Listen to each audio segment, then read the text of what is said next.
Perkenalkan, saya Jeprianto, STHI MPD, berasal dari Kota Padang, CGP Angkatan 9, berasal dari SMA Negeri 7 Padang. Salam guru penggerak, bergerak, bergerak, dan menggerakkan.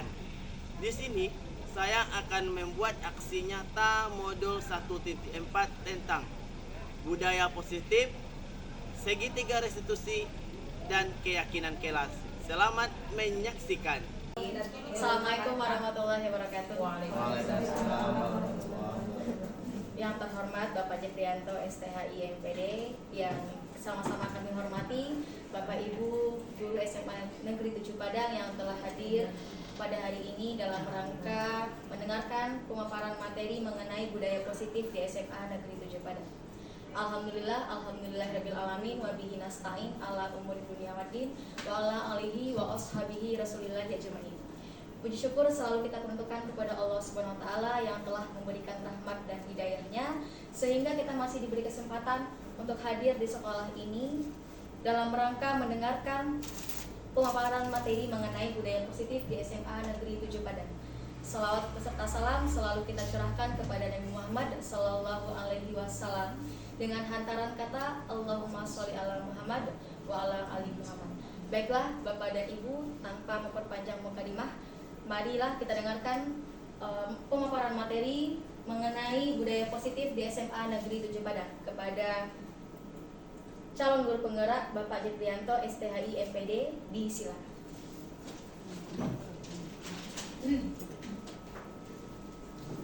Bismillahirrahmanirrahim. Assalamualaikum warahmatullahi wabarakatuh. Waalaikumsalam warahmatullahi wabarakatuh. Alhamdulillahillazi nahmaduhu wa nasta'inu wa nastaghfiruh wa na'udzu billahi min syururi anfusina wa min sayyiati a'malina. May yahdihillahu fala mudhillalah wa may yudhlil fala hadiyalah. Asyhadu an la ilaha illallah wahdahu la syarikalah wa asyhadu anna Muhammadan abduhu wa rasuluh la nabiyya ba'da amma ba'du. Pertama dan terutama sekali, marilah kita sampaikan puji dan syukur kita kepada Allah Subhanahu wa taala yang mana beliau telah melimpahkan rahmat serta karunia kepada kita semua sehingga kita dapat berkumpul di ruangan kepala sekolah SMA Negeri 7 Padang ini. Selawat beriringan salam tak bosan-bosannya kita sampaikan buat arwah junjungan kita yakninya Nabi besar Muhammad sallallahu alaihi wasallam dengan lafaz kata Allahumma sholli ala Muhammad wa ala ali Muhammad.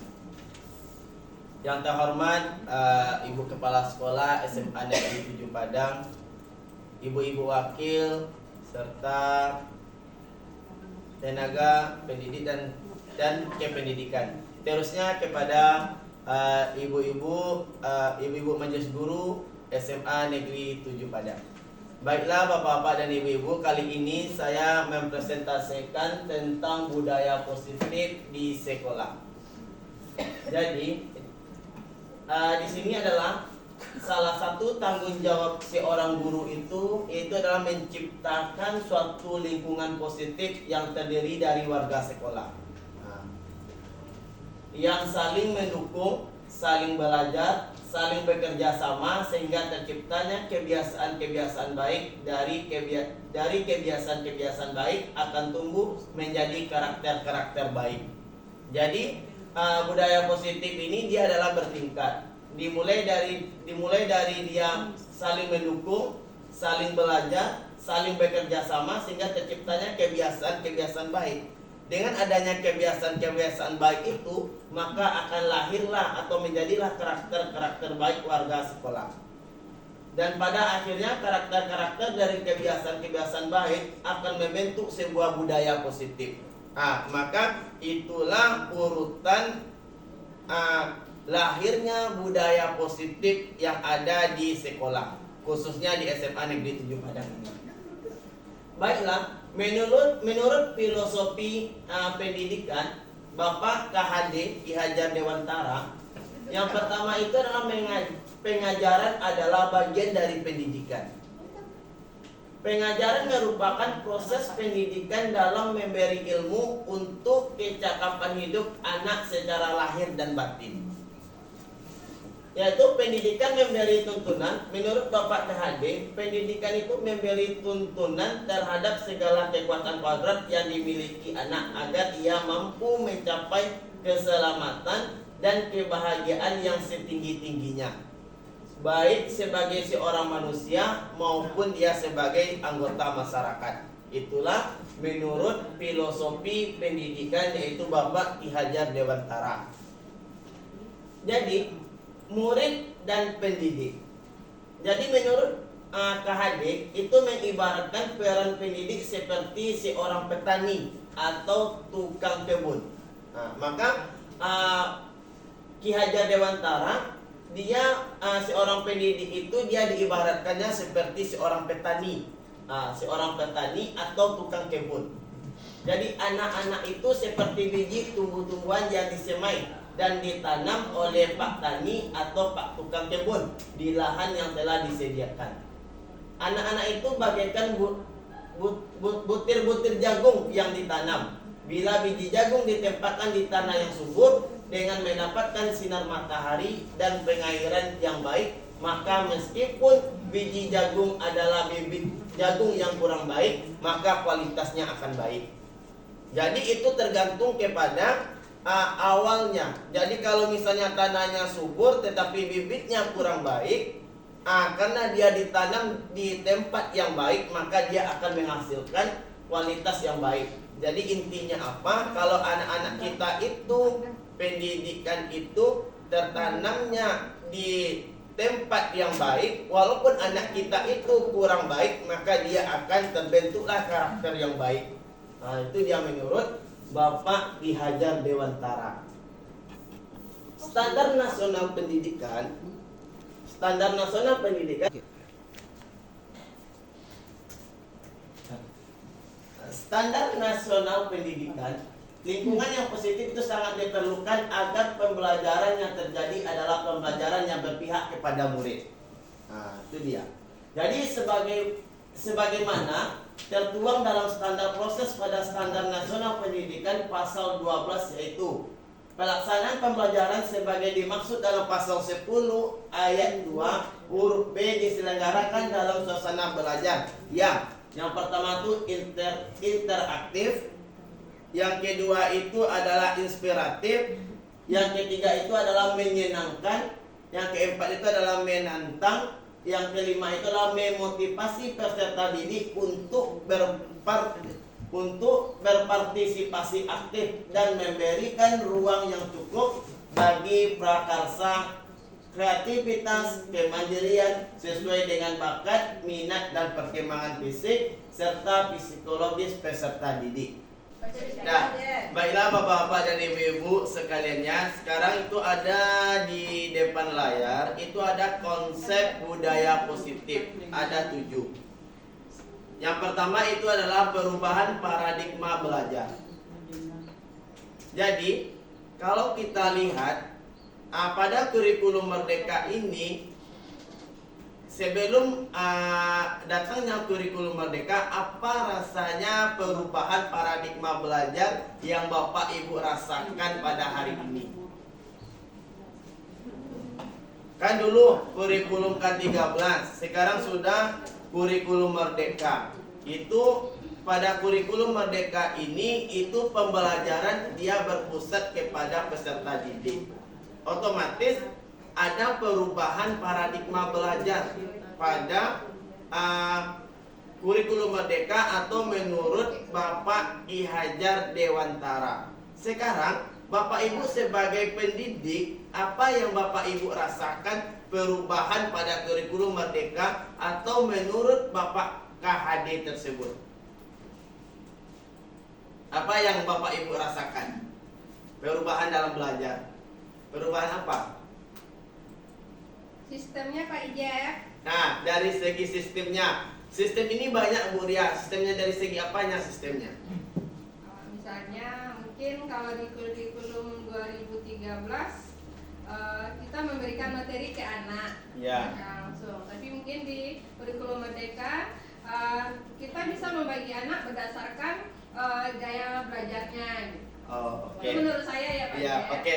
Oke, Bu Rini silakan. Kalau perbedaan dari kurikulum Kurtilas ke kurikulum yang sekarang terasa adalah di materi. Iya. Kalau di materi di Kurtilas itu banyak. Iya. Kalau yang sekarang yang esensial saja, lebih sedikit, sehingga kita lebih banyak bisa berinteraksi dengan siswa tentang karakter, seperti yang diharapkan oleh KHD tadi. Oke. Nah, oke Bu Ran, ada lagi? Tambahan sedikit, Ya. kalau di Kurtilas siswa kita yang memberikan mapel kepada anak. Iya. Misalnya seluruh siswa jurusan IPA harus mendapatkan materi pelajaran fisika, kimia, biologi, matematik dan seterusnya. Iya. Tapi pada kurikulum Merdeka, pada fase E menjelang mereka masuk ke fase F, itu mereka diberikan pilihan Iya. kemana mereka akan melanjutkan ke perguruan tinggi, dan berdasarkan rekomendasi yang diberikan oleh guru, Ya. apakah mereka kompeten atau sangat kompeten. Apabila mereka mendapatkan rekomendasi dari guru kompeten dan sangat kompeten, maka anak itu bebas memilih mapel yang mereka inginkan sesuai dengan cita-citanya nanti untuk melanjutkan ke perguruan tinggi. Oke. Terima kasih banyak. Jadi yang dipaparkannya telah disampaikan oleh Ibu Ria, Ibu Rini, Ibu Rat, ternyata di kurikulum Merdeka ini itu akan ada paradigma baru perubahan yang disampaikan oleh Bu Ria tadi dan sistemnya tadi. Ya, Ibu Rini tadi juga menyampaikan bahwasanya di kurikulum Merdeka ini ada melaksanakan jadi ada materi yang esensialnya. Jadi misalnya itu makanya di kurikulum Merdeka ini awal siswa atau murid di fase E dia melakukan tes diagnostik dulu. Jadi seperti yang disampaikan ada menurut gaya belajarnya masing-masing. Dan modul pun ada modulnya sesuai dengan gaya belajar peserta didik, itu disebut dengan modul berdiferensiasi. Jadi di kurikulum Merdeka ini seorang pendidik itu sangat senang mengajar di kurikulum Merdeka ini. Karena apa? Karena apa yang kita sampaikan kepada peserta didik kita itu sesuai dengan keinginan dia masing-masing, sesuai dengan kebutuhan dia masing-masing. Maka setiap kelas itu tidak sama kebutuhannya. Makanya kita memberikan pembelajaran harus sesuai dengan gaya belajar peserta didik tersebut. Makanya di BK itu ketika kita awal melakukan pembelajaran, kita diberikan ditempel di kelas masing-masing gaya belajar peserta didik kita tersebut. Yang kedua itu adalah disiplin positif. Di SMA Negeri 7 Padang ini, apa yang telah terlaksana disiplin positif di sekolah kita ini. Jadi disiplin positif ini kan sekolah kita ini kan sudah kurikulum Merdeka, sudah sekolah penggerak angkatan pertama. Jadi sekarang kita bandingkan di sebelum dia sekolah kita ini masuk kepada sekolah penggerak dan setelah sekolah penggerak, apa disiplin positif yang sebelum sekolah penggerak, apa rasanya disiplin positif yang kita rasakan di SMA Negeri 7 Padang ini? Nah, apa? Apakah ada perubahannya nggak dari sekolah sebelum penggerak dan sekolah setelah penggerak? Ada perubahannya nggak? Yang Bapak ada. Apa perubahannya? Nah, dulu seperti ini, sekarang seperti ini, pasti ada perubahannya. Kalau dulu di K13, Iya. Kita kan sebenarnya baik 13 maupun kurikulum Merdeka, Iya. kita sudah melaksanakan disiplin di sekolah kita. Iya. Cuma pada saat K13, disiplin yang kita lakukan itu ada berupa punishment, gitu ya, Iya. hukuman. Iya. Nah, hukuman itu kalau di piket dulu kita memberikan sanksi kepada siswa. Apabila siswa datang terlambat, maka siswa itu disuruh goro Iya. atau menyiram bunga, mencampur rumput Iya. dan lain sebagainya. Nah, itu mungkin merupakan suatu disiplin yang kurang positif. Iya. Bisa dilihat positif, bisa dilihat negatif. Kalau positif berarti itu adalah untuk keindahan, kebersihan dan sekolah kita. Tapi bagi siswa yang mendapat hukuman, mereka jengkel.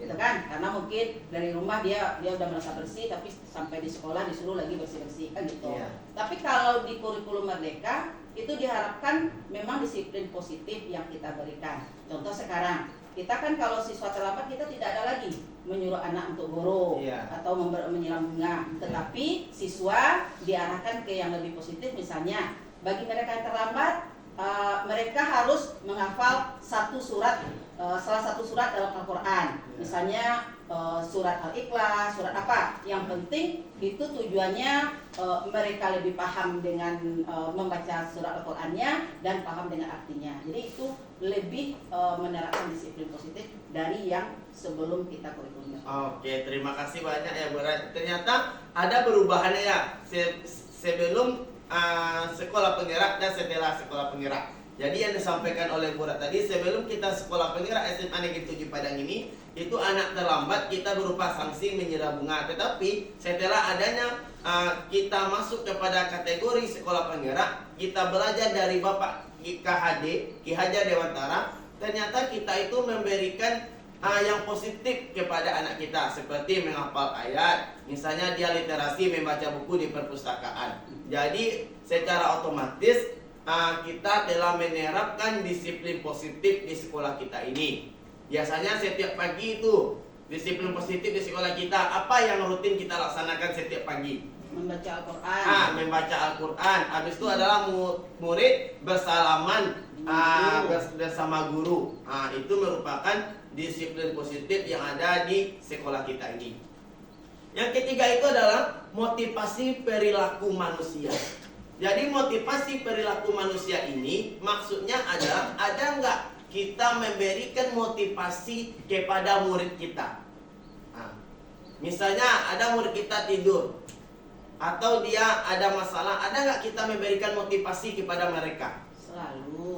Selalu memberikan motivasi. Selalu kita memberikan motivasi kepada anak kita. Jadi di dalam pembelajaran itu kita tidak hanya di kurikulum Merdeka ini, kita tidak hanya sebagai untuk memberikan ilmu kepada peserta didik kita, akan tetapi juga membentuk karakter. Yang terpenting itu adalah membentuk karakter kita.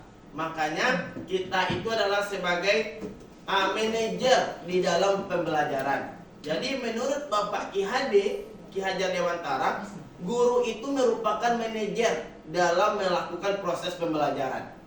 Tuh. Yang keempat itu adalah kebutuhan dasar manusia. Kebutuhan dasar manusia. Yang kelima itu adalah keyakinan sekolah.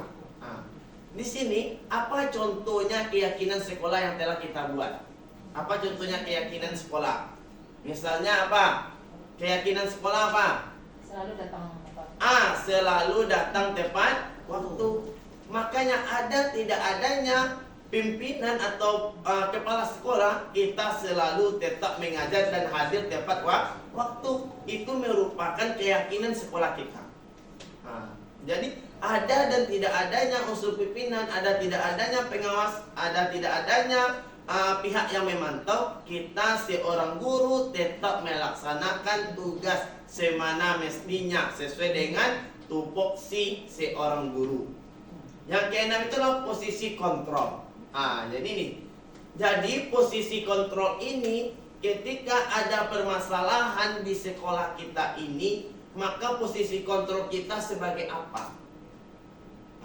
Makanya ada satu masalah di sekolah kita ini. Posisi kontrol kita itu adalah posisi kita sebagai apa di dalam permasalahan tersebut?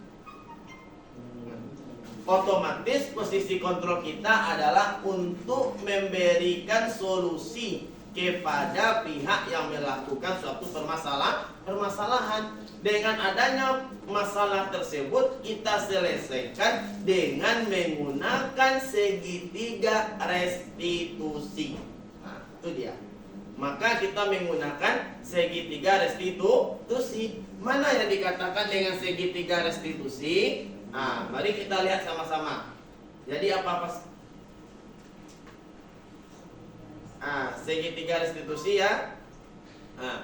Ini. Jadi tindakan guru terhadap pelanggaran disiplin. Yang pertama itu restitusi, konsekuensi, hukuman. mana yang restitusi, mana yang konsekuensi, mana yang hukuman. Nah, sekarang ketika anak kita bermasalah, apakah kita memberikan restitusi atau konsekuensi atau hukuman kepada peserta didik kita? Nah, sekarang kita bahas dulu apa itu restitusi. Jadi restitusi itu adalah proses menciptakan kondisi bagi murid untuk memperbaiki kesalahan mereka. Nah, itu yang dikatakan dengan restitusi. Jadi restitusi itu adalah proses menciptakan kondisi bagi murid untuk memperbaiki kesalahan mereka sehingga mereka kembali pada kelompok mereka dengan karakter yang lebih kuat. Nah, itu dia. Nah, ini dia perbedaan antara hukuman, konsekuensi, dan restitusi. Ini perbedaannya. Kalau identitas gagal, hukuman. Disiplinnya konsekuensi. Kalau hukuman contohnya sesuatu yang menyakitkan harus terjadi. Konsekuensinya apa? Sesuatu harus terjadi. Kalau restitusinya, restitusi merupakan pilihan. Tuh. Kalau yang kedua, tindakan nyaman untuk murid atau anak untuk jangka waktu panjang. Kalau konsekuensinya, tidak nyaman untuk murid atau anak untuk jangka waktu pendek. Kalau restitusi itu adalah menguatkan untuk murid atau anak dalam jangka waktu panjang. Itu perbedaan antara konsekuensi, restitusi, dan hukuman. Yang ketiga, kalau hukuman korban mendapatkan keadilan. Kalau hukuman, kalau konsekuensi korban bisa diabaikan. Kalau dia restitusi, korban mendapatkan ganti. Tuh. Kalau dia murid atau anak akan tersakiti hukumannya. Kalau konsekuensinya murid atau anak dibuat tidak nyaman. Kalau restitusi, murid atau anak mendapatkan penguatan. Sekarang kita sering memberikan hukuman, konsekuensi atau restitusi.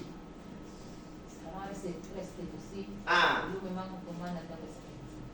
Sekarang adalah kita melakukan restitusi. Secara otomatis apa yang kita lakukan, walaupun kita tidak tahu selama ini segitiga restitusi prosesnya, tetapi kita telah menjalankan cara menyelesaikan masalah sudah menggunakan segitiga restitusi. Tetapi selama ini kita tidak mengetahui segitiga restitusi itu bagaimana.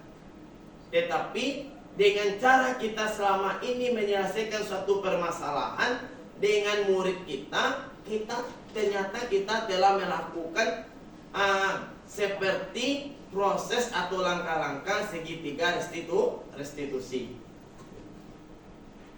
Ini ya.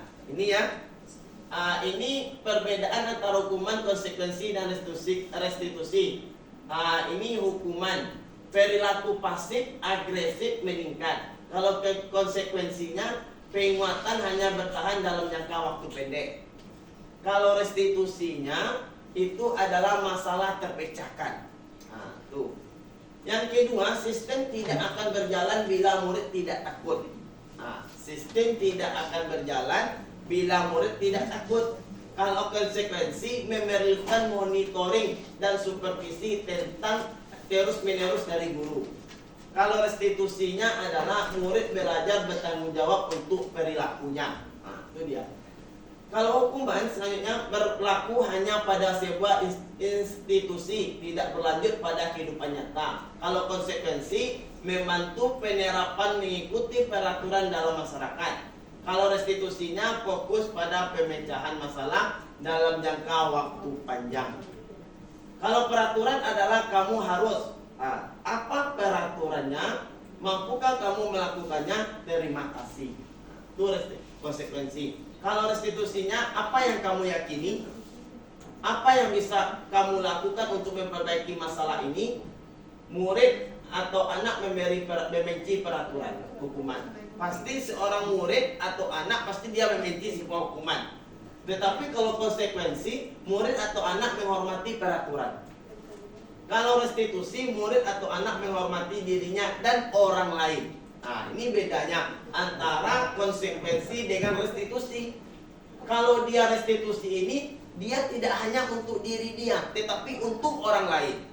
Kalau dia konsekuensi, dia sekedar menghormati peraturan saja untuk diri mereka sendiri tanpa dia mengabaikan orang lain. Makanya kita ini harus ketika ada suatu permasalahan, kita harus melakukan identitas sukses disiplin itu menggunakan cara restitusi, bukan dengan cara hukuman, bukan dengan cara konsekuensi. Contohnya saja, murid belajar bertanggung jawab untuk perilakunya. Dia melakukan kesalahan, dia bertanggung jawab untuk melakukan atau dia menyampaikan apa yang telah mereka lakukan. Apakah itu dampaknya positif ataupun dampaknya negatif. Sekarang bapak-bapak dan ibu-ibu, timbul pertanyaan pada diri saya. Apakah kita telah melakukan selama ini kita melakukan hukuman, konsekuensi atau restitusi? Selama ini. Ya. Yang banyak konsekuensi. Konsekuensi. Apa salah satu contoh konsekuensi yang telah Bapak Ibu lakukan? Contohnya ini, kalau kamu tidak membuat PR, nilai kamu nanti kurang. Dia berupa bentuk ancaman ya. Iya. Tuh. Sekarang ternyata itu tidak boleh kita lakukan kepada murid kita. Maka kita itu harus melakukan restitusi. Itu dia. Jadi Bapak dan Ibu, untuk yang seterusnya kita harus melakukan restitusi. Walaupun kita itu batin kita itu tidak menerima karena tuntutan pada zaman sekarang ini. Mau tidak mau kita harus menyelesaikan suatu permasalahan dengan menggunakan restitusi. Karena Bapak KHD mengatakan kita itu harus menghamba kepada murid. Itu dia. Tapi itu Fajar, Iya. kan memang Yana dalam identitas sukses itu yang harus kita lakukan itu kan restitusi ya. Iya.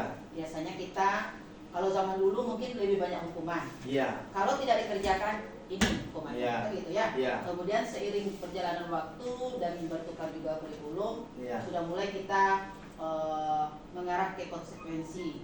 Ternyata pada konsekuensi itu sebenarnya juga tidak boleh, karena di konsekuensi itu juga ada tindakan, ada konsekuensinya. Iya. Nah, Iya. kemudian baru pada kurikulum Merdeka itu slide yang tadi kita belajar untuk restitusi, karena seperti KHD tadi dibilang bahwa kita harus menghambat kepada siswa. Di situ kita sebagai guru memang dituntut untuk ikhlas, untuk bisa berbesar hati menghadapi kondisi anak yang seperti sekarang ini. Kita tahu bagaimana kondisi anak sekarang ini dengan adanya kemajuan ilmu dan teknologi sekarang kan. Kalau dilihat ada positifnya, ada negatifnya. Tapi kalau kita lihat masih banyak negatifnya. Nah, dengan adanya kelakuan anak kita yang berbagai macam, yang kita hadapi setiap hari, memang kita dituntut sebagai guru untuk lebih bisa membuka diri, memahami mereka dan mengajak mereka ke arah yang lebih baik, sehingga mereka bisa menjadi siswa yang kita harapkan dan sukses untuk masa depannya dan memiliki karakter yang baik. Oke, terima kasih Bu Rat atas masukannya. Sama-sama kita dengar secara bersama-sama. Jadi intinya kita itu harus ikhlas, ya Bu Rat ya. Lanjut. Ini adalah perbedaan antara hukuman, konsekuensi, dan restitusi. Ada negatif, ada netral, ada positif. Kalau negatifnya, awas kalau dilakukan lagi ya nanti awas kamu. Jadi istilahnya kita mengancam. Mengancam. Kalau netral, lakukan apa yang saya katakan. Harus menurut. Ya. Kalau positif, apakah hal ini yang sesungguhnya ingin kamu lakukan? Tuh. Yang kedua adalah mode paksaan kalau negatifnya. Kalau netralnya stimulus atau respon. Memberikan stimulus atau respon kita kepada murid kita. Yang positifnya kita memberikan teori kontrol. Ada teori-teori kontrol kita berikan. Lanjut adalah konsep diri buruk. Kalau netral konsep dirinya baik. Kalau positif konsep dirinya kuat. Itu dia. Kalau negatifnya adalah murid atau anak belajar menyembunyikan kesalahan. Kalau netralnya murid atau anak belajar taat peraturan. Kalau positifnya, murid atau anak belajar memecahkan masalah. Jadi tidak disembunyikan masalahnya, dia belajar memecahkan masalah tersebut dengan menggunakan teori kontrol yang telah dipelajarinya. Lanjut, mencoba mengontrol anak dengan menguatkan negatif atau membayar impas kesalahan. Nah, tuh. Kalau netral, mencoba mengontrol anak dengan penguatan positif. Kalau positif, anak paham bahwa dirinya sendiri yang pegang kendali kontrol. Nah, dia yang memegangnya.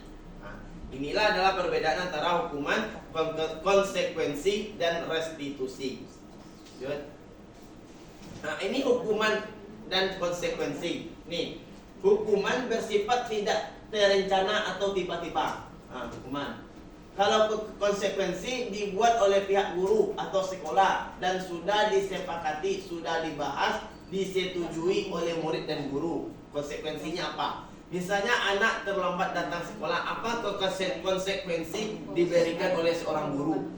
Nah, tuh. Misalnya guru tidak mengerjakan tugas, apa konsekuensinya? Nah, tuh. Makanya di awal melakukan pembelajaran, kita masuk di awal melakukan pembelajaran, kita harus membuat apa yang harus kita buat dulu secara bersama-sama dengan murid kita. Dulu namanya adalah kontrak belajar. Di kurikulum Merdeka ini bukan kontrak belajar, namanya kesepakatan kelas. Kalau kontrak belajar itu kita yang membuatnya selama ini. Kalau dia kesepakatan kelas, kita rumuskan bersama-sama maunya apa. Itu dia. Bukan kemauan diri kita. Jadi kemauan anak-anak itu bersama-sama. Apakah kita melakukan pelatihan, melakukan apapun, kita harus membuat kesepakatan kelas yang harus kita taati secara bersama-sama. Itu dia. Yang kedua, hukuman itu anak atau murid tidak tahu apa yang akan terjadi dan tidak dilibatkan. Kalau konsekuensi, guru bertindak sebagai pemantau tindakan murid. Kalau hukuman bersifat satu arah dari pihak guru yang memberikan dan pihak murid hanya menerima suatu hukuman. Kalau konsekuensi diberikan berdasarkan suatu data yang umumnya dapat diukur. Misalnya setelah 3 kali tugasnya tidak diselesaikan pada batas waktu yang diberikan, atau murid melakukan kegiatan di luar kegiatan pembelajaran, misalnya mengobrol, maka murid tersebut akan dihilangkan waktu bermain dan harus menyelesaikan tugas karena ketinggalannya. Itu konsekuensi dengan hukuman. Itu dia. Ini hukuman atau konsekuensi. Sekarang ada pertanyaan ini, kita jawab secara bersama-sama. Apakah nomor 1 ini hukuman atau konsekuensi? Kan kita sudah belajar tadi apa itu hukuman, apa itu konsekuensi. Sekarang ada pertanyaannya. Tindakan guru mencatat 100 kali di dalam buku kalimat "saya tidak akan terlambat lagi karena terlambat ke sekolah." Itu konsekuensi atau hukuman? Hukuman. Ada nggak kita melakukan seperti itu? Dulu-dulunya ada. Dulu-dulunya ada kita melakukan seperti itu kan? Ternyata yang kita lakukan itu adalah berupa hukuman. Dengan adanya perubahan perubahan paradigma dalam pembelajaran, kita telah mengetahui bahwasanya itu adalah sebuah hukuman, sehingga kita tidak melakukan hal seperti itu. Yang kedua, lari mengelilingi lapangan basket 2 kali karena terlambat ke sekolah. Itu berupa hukuman. Itu hukuman. Lanjut, membersihkan coretan yang dibuatnya di meja tulis. Murid diminta untuk push up 5 kali karena tidak menggunakan masker. Berarti hukuman. Mengantikan kertas tugas teman yang telah dicoret-coret. Konsekuensi terhadap apa yang dia lakukan. Itu dia. Berjemur di lapangan basket pukul 12 siang karena mengobrol dengan teman. Hukuman. Tuh. Selanjutnya, murid diminta bertelanjang kaki, mencopot kaos kakinya sepanjang hari karena tidak menggunakan sepatu. Hukuman. Berdiri di depan kelas sambil mengangkat kaki 1 karena tidak bisa menjawab pertanyaan. Hukuman. Jadi tahu kita ya mana yang hukuman, mana yang konsekuensi. Nah, jadi kita sudah mengetahui secara bersama-sama mana yang hukuman, mana yang konsekuensi. Jadi kalau dapat kita tidak melakukan hukuman. Nah, tuh. Lanjut. Nah, lanjut ini hukuman atau konsekuensi. Nah, ini duduk di bangku di pinggir lapangan pada jam istirahat tidak diizinkan bermain oleh guru piket karena mencederai teman saat bermain di lapangan. Nah, siapa tuh? Hukuman. Mencederai, misalnya dia mencederai temannya, sehingga dia tidak diizinkan untuk main di lapangan. Konsekuensi. Itu dia. Lanjut. Terlambat hadir di pembelajaran daring 15 menit dan diminta untuk tinggal 15 menit sesudah kelas selesai untuk membahas. Konsekuensinya. Tuh. Lari mengelilingi lapangan basket 2 kali karena terlambat 10 menit untuk pelajaran PJOK. Hukuman. Membereskan WC sekolah karena memantapkan pensil kawannya. Itu hukuman. Tuh. Berdiri di depan kelas sambil mengangkat kaki satu. Hukuman. Membersihkan tumpahan di meja tulis. Itu hukuman. Itu ya. Nah, ini dihukum oleh penghargaan. Ini kasus pemantik. Ibu Anas guru kelas 2 SD mendapatkan masalah. Ini coba kita telaah. Kita telaah ya. Ya. Mendapatkan masalah, murid-muridnya tidak bisa tertib berdiri antri di depan pintu kelas dan selalu berebutan untuk masuk ke dalam kelas. Setelah jam istirahat usai, ini tentunya sangat mengganggu proses pembelajaran di mana kelas tidak dapat mulai tepat waktu karena Bu Ani sibuk menenangkan murid-muridnya untuk waktu terlama. Ayo Bu Anas. Akhirnya Bu Anas berpikir cepat dan mengandalkan stiker bintang setiap murid-murid akan masuk kelas usai jam istirahat. Bu Anas akan mengiming-imingi murid-muridnya dengan stiker bintang. Siapa yang dapat berdiri lurus dan berbaris rapi antri di depan pintu dapat bintang dari Ibu Anas. Sebagian besar murid-muridnya menyambut tantangan tersebut dan langsung berdiri rapi di depan pintu agar mendapatkan stiker bintang. Sering nak. Nah, itu kebanyakan guru-guru SD seperti itu ditempel-tempelnya stiker-stiker. Ditempel-tempelnya stiker-stikernya. Tuh. Nih, saat kita berulang kali menjanjikan hadiah kepada anak-anak agar berlaku bertanggung jawab atau kepada seorang murid agar mempelajari sesuatu yang baru, makanya jangan kita mengiming-imingkan ke peserta didik kita. Kalau dapat nilai segini, kita dikasih nilai 100 misalnya, dikasih hadiah misalnya, diberikan makanan misalnya. Itu reward tuh. Kalau reward boleh. Reward boleh ya? Boleh. Boleh. Tapi ketika kita nanti jangan anak-anak kita setiap kita belajar ditagih terus, itu merubah menjadi suatu kebiasaan. Kalau anak kita kasih lagi, dia malas lagi. Berarti gurunya tidak konsekuen. Dia habis berarti lebih banyak. Makanya tidak usah bicara. Tuh. Kadang-kadang bicara. Misalnya Menjanjikan. kadang-kadang guru kan awalnya awalnya kan dikasih nanti Ya. kalau dia banyak benar dia nggak salah itu. Jadi nak malas lagi. Itu namanya apa namanya tadi itu? Ada hukuman, ada konsekuensi. Jadi kalau saya Ya.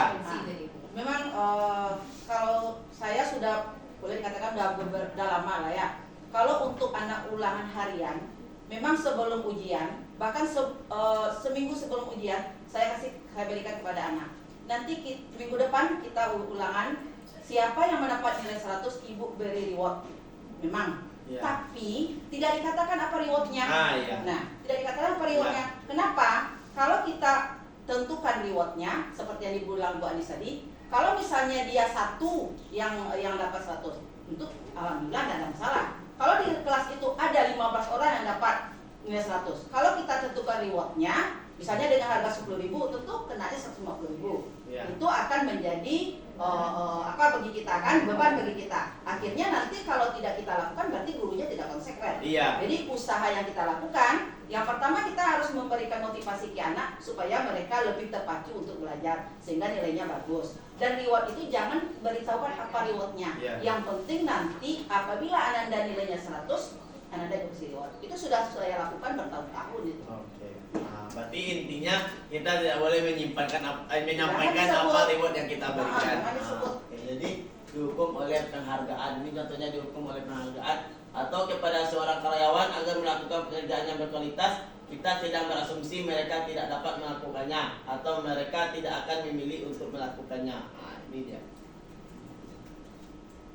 Nah, ini fakta tentang penghargaan atau hadiah.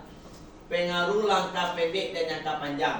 Nah, ini kalau penghargaan efektif jika kita menginginkan seorang melakukan sesuatu yang kita inginkan dalam jangka waktu pendek. Nah, kalau penghargaan merusak hubungan, itu adalah ketika seseorang diberi penghargaan atau dipuji di depan orang banyak, maka yang lain akan merasa iri dan sebagian dari mereka akan tidak menyukai orang yang diberikan penghargaan tersebut. Nah, itu penghargaan merusak hubungan.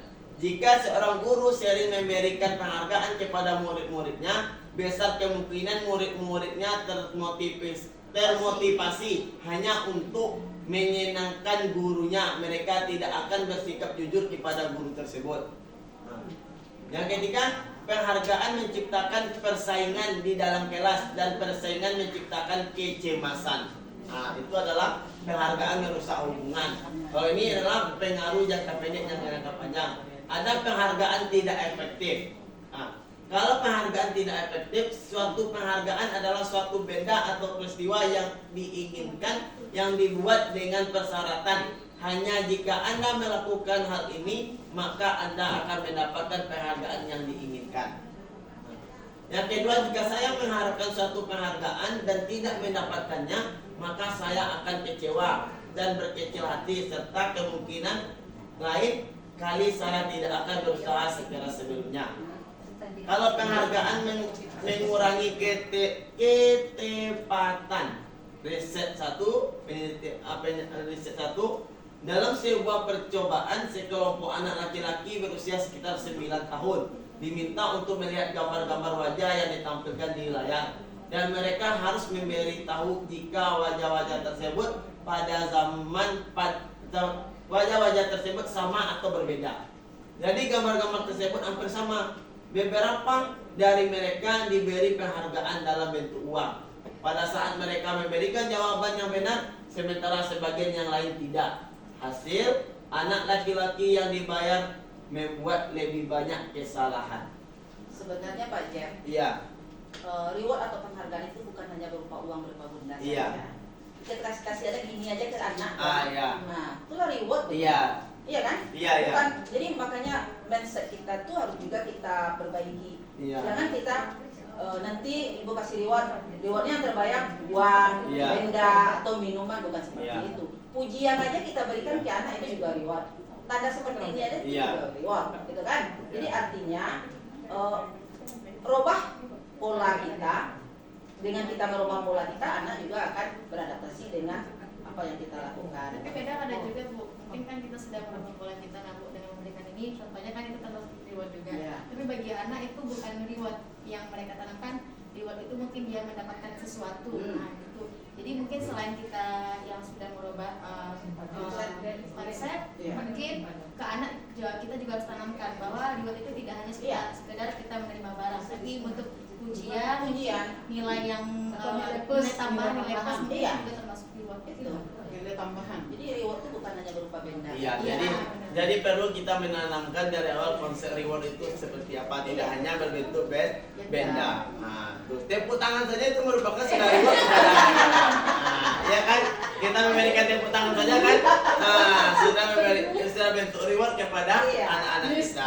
Apalagi itu anak-anak yang tidak terbiasa dia tampil, dengan dia tampil kita berikan satu penghargaan tepuk tangan atau reward, itu merupakan satu kebanggaan bagi mereka. Nah, itu sehingga termotivasi untuk mereka melakukan sesuatu hal yang bersifat positif.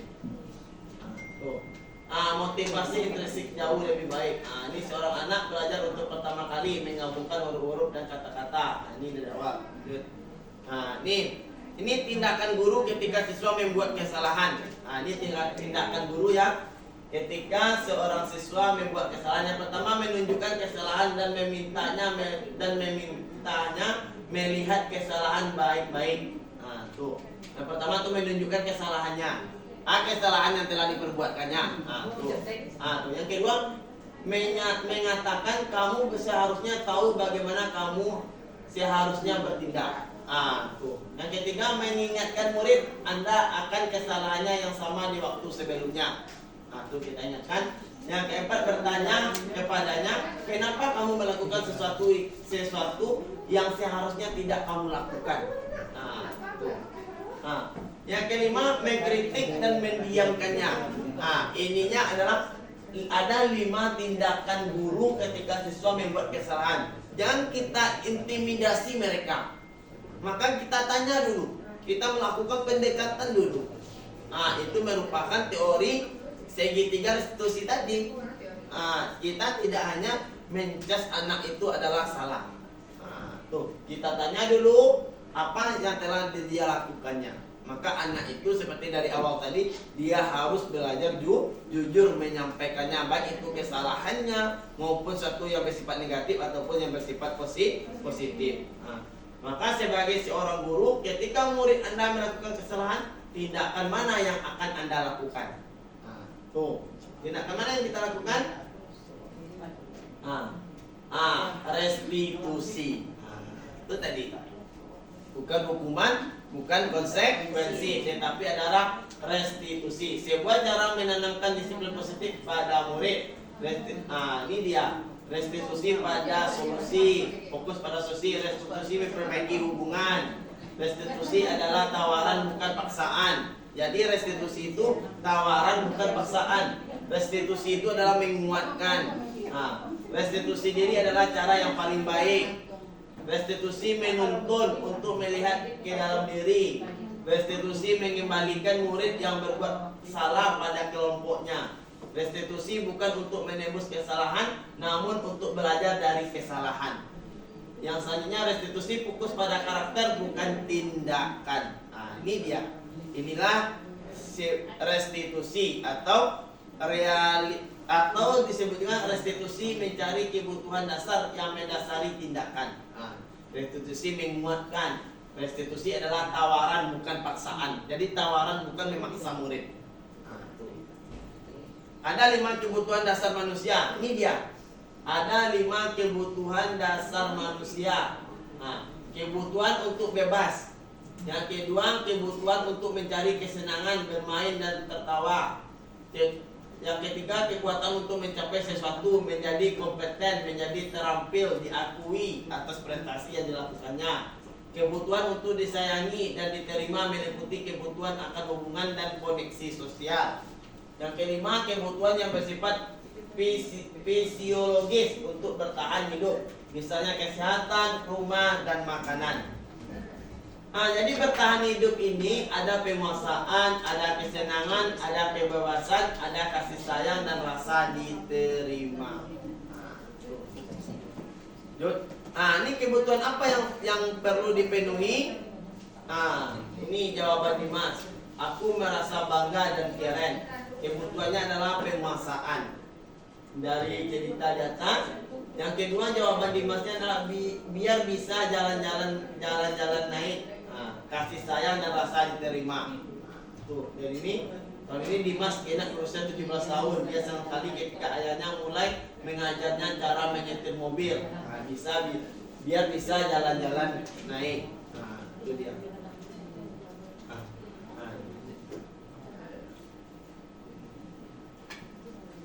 Ini dia. Pembentukan keyakinan sekolah. Keyakinan kelas bersifat lebih abstrak. Jadi keyakinan kelas itu bersifat lebih abstrak daripada peraturan yang lebih rinci dan konkret. Beda ya antara keyakinan dengan peraturan. Kalau keyakinan itu dia bersifat abstrak. Kalau dia peraturan dia bersifat lebih rinci atau konkret. Keyakinan kelas berupa pernyataan-pernyataan universal. Keyakinan kelas hendaknya tidak terlalu banyak sehingga mudah diingat dipahami oleh semua warga kelas. Keyakinan kelas sebaiknya sesuatu yang dapat diterapkan di lingkungan tersebut. Semua warga kelas hendaknya ikut berkontribusi dalam pembuatan keyakinan kelas lewat kegiatan curah pendapat. Tuh. Yang selanjutnya, bersedia meninjau kembali keyakinan kelas dari waktu ke waktu. Ini contoh keyakinan kelas. Setiap anggota kelas perlu belajar. Setiap anggota kelas perlu senam. Nah, nih. Setiap anggota kelas perlu melakukan tugas. Setiap anggota kelas perlu saling menghargai. Keyakinan kelas yang ini, jadi keyakinan kelas yang kelima, kelas 5 selalu bersikap positif, senantiasa menjadi diri terbaik, kan beda-beda dia. Nih. Keyakinan nih hormat. Kami meyakini bahwa sangat penting untuk menghormati semua orang dan barang milik orang lain. Kalau bekerja, kami meyakini bahwa sangat penting untuk mengerjakan segala pekerjaan atau mengikuti kegiatan yang telah ditugaskan. Diterima dan dimiliki. Kami meyakini bahwa sangat penting untuk merasa diterima pada suatu kelompok dan saling peduli satu dengan yang lainnya. Itu dia. Nih, 5 posisi kontrol guru. Yang pertama penghukum, pembuat rasa bersalah, teman, pemantau, manajer.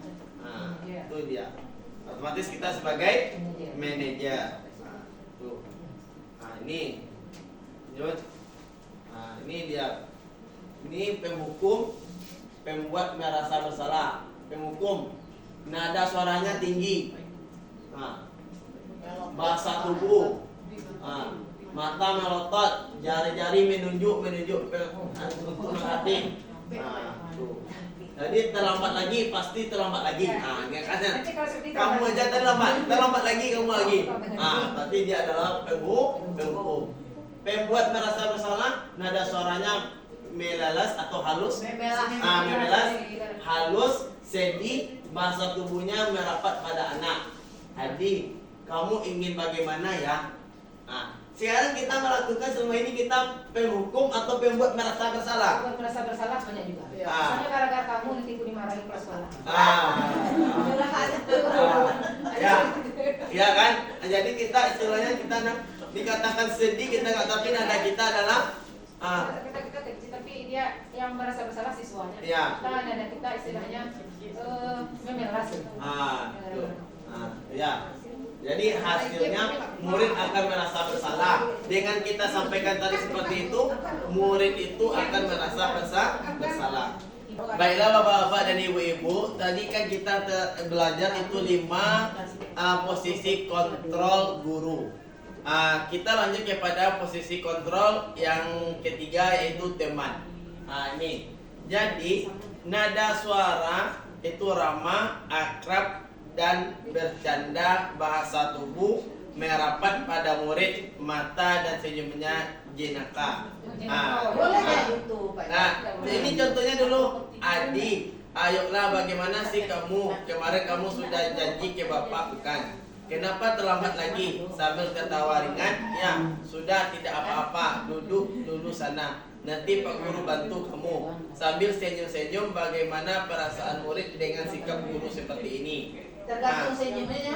Kalau senyumnya Senyum jenaka, gitu dong. Ya, jadi hasilnya murid akan merasa senang dan akrab dengan guru. Ini termasuk dampak yang positif. Hanya saja di sisi negatif, murid menjadi tergantung pada guru tersebut. Jadi ada di sini kasus ini ada dampak positifnya dan ada dampak negatifnya. Lanjut, posisi kontrol yang keempat yaitu adalah pemantau. Ini dia. Kalau nada suaranya datang. Bahasa tubuh yang formal. Contohnya ada percakapan guru dengan Adi. Guru, Adi, tahukah kamu jam berapa kita mulai? Tahu Pak, katanya. Kamu terlambat 15 menit. Apakah kamu sudah mengerti konsekuensi yang harus dilakukan bila terlambat? Adi, paham Pak, katanya. Saya harus tinggal kelas pada jam istirahat. Saya harus tinggal kelas pada jam istirahat nanti dan mengerjakan tugas ketinggalannya. Itu dia. Guru, ya benar. Nanti pada saat jam istirahat kamu harus tinggal di kelas untuk menyelesaikan tugas yang tertinggal tadi. Saya tunggu. Bagaimana perasaan murid diperlakukan seperti ini? Hasilnya adalah murid memahami konsekuensi. Jadi guru memberikan konsekuensi kepada murid terhadap apa yang telah dia lakukan. itu pemantau. Itu adalah pemantau. Posisi guru sebagai pemantau. Lanjut yang kelima, posisi guru sebagai, setelah pemantau itu posisi gurunya sebagai sebagai teman. Nah, ini dia. Nada suaranya ramah, akrab dan bercanda, bahasa tubuh merapat pada murid, mata dan senyumnya jenaka. Nih. Ah, ini baru kita yang terakhir, manajer. Nah, ini dia. Sisi gurunya sebagai manajer, nada suara tulus, bahasa tubuh tidak kaku, mendekat ke murid. Guru, Adi, apakah kamu mengetahui jam berapa sekolah dimulai? Adi, tahu Pak, jam 7. Ya, jadi kamu terlambat. Kira-kira bagaimana kamu akan memperbaiki masalah ini? Nah, ini dia. Jadi, di antara yang banyak tadi, cocoknya guru itu adalah sebagai manajer. Nah, tuh. Jadi guru terlambat, jadi kita memberikan, jangan kita mencap dia, kamu terlambat lagi. Awak pemalih taruh, awak sih. Tuh. Itu Bu Ani seperti itu baiknya kan ada. Nah, jadi kita tidak boleh, jadi guru itu posisinya sebagai manajer. Nah, kan di perusahaan ada manajer, tapi kalau kita di sektor pendidikan, kita juga manajer guru ini. Jadi, Adi, apakah kamu mengetahui jam berapa sekolah dimulai? Ada nggak kita seperti itu menanya kepada anak kita? Ada. Tahukah katanya jam 7? Ya, jadi kamu terlambat, kira-kira bagaimana? Bagaimana kamu akan memperbaiki masalah ini? Saya bisa menanyakan teman saya, Pak, untuk mengejar tugas yang tertinggal. Baik, itu tidak dilakukan. Baik, itu bisa dilakukan. Apakah besok akan ada masalah untuk kamu agar bisa hadir tepat waktu ke sekolah? Tidak, Pak, saya bisa hadir tepat waktu. Jadi guru, baik, saya hargai usahamu untuk memperbaiki diri. Jadi di sini dia adalah untuk memperbaiki dirinya supaya tidak melakukan hal yang sama. Jadi bagaimana perasaan murid diperlakukan seperti ini? Senang. Pasti nak jengkel kepada kita. Lanjut, inilah segitiga restitusi tadi. Validasi tindakan yang salah. Yang kedua, menanyakan keyakinan. Menstabilkan identitas. Nih. Ya. Jadi tahap segitiga restitusi yang pertama itu adalah menstabilkan identitas. Jadi mengubah identitas anak dari orang yang gagal karena melakukan kesalahan menjadi orang yang sukses. Nah, itu dia. Kalau validasi tindakan yang salah, maksudnya adalah setiap tindakan kita lakukan dengan suatu tujuan, yaitu memenuhi kebutuhan dasar. Cari cara lain memenuhi kebutuhan dasar tersebut yang jauh lebih baik dan tidak merugikan siapapun. Nah, itu dikatakan validasi tindakan yang salah.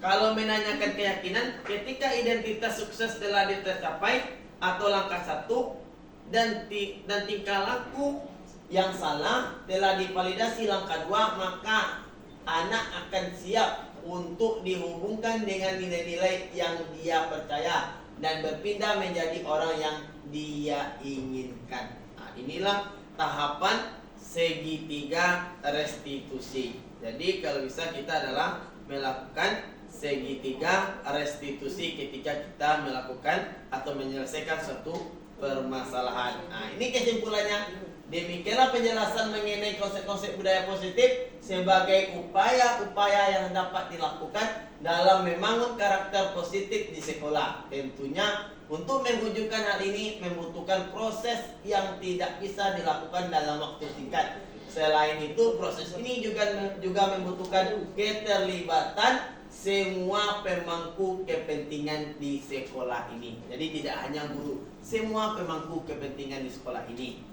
Nah, inilah presentasi kita pada hari ini. Sebelum kita tutup presentasi kita pada hari ini, kita meminta dulu kepada Bapak dan Ibu, setelah pembelajaran dari awal sampai akhir tadi presentasi, mana yang Bapak Ibu dapatkan materi pada hari ini, refleksi. Ayo kita minta untuk 2 orang untuk menyampaikan materi pada hari ini. Cukup dengan singkat tapi padat. Oke. Dari yang sebanyak tadi, mungkin ada yang di Bapak refleksi saja. Oke, silakan Bu Anis. Nah, jadi setelah kita mendengarkan paparan Pak Jeff, jadi kita sudah tahu bahwa dalam menyelesaikan masalah siswa kita menggunakan segitiga restitusi. Kita tidak boleh sebagai guru penghukum, guru yang satu lagi konsekuensi. Jadi kita harus menyelesaikan dengan cara restitusi. Oke, terima kasih Bu Anis. Ayat yang lain, 1 orang lagi. Oke, Bu Rini. Oke, Bu Rini. Oke. Ya. Dari yang dipaparkan oleh Pak Ijab tadi, kita menggarisbawahi bahwa budaya positif merupakan perwujudan dari nilai-nilai dan keyakinan universal yang diterapkan di sekolah, dan itu sangat bermanfaat di era sekarang. Terima kasih. Oke, terima kasih banyak atas refleksinya pada hari ini. Mungkin kita tutup aja diskusi kita tentang budaya positif pada hari ini. Salah dan janggal saya mohon maaf. Billahi taufiq wal hidayah. Assalamualaikum warahmatullahi wabarakatuh. Waalaikumsalam warahmatullahi wabarakatuh. Baik, terima kasih kepada Bapak Jefrianto SPH IMPD yang telah memaparkan materinya mengenai budaya positif di SMA Negeri Padang. Memang apa yang disampaikan dengan Pak Jef tadi sudah banyak juga kita lakukan di sekolah kita ini. Mungkin hanya itu saja kegiatan kita hari ini. Mohon maaf apabila ada salah kata dan kekurangan. Diakhiri dengan wassalamualaikum warahmatullahi wabarakatuh. Waalaikumsalam warahmatullahi wabarakatuh.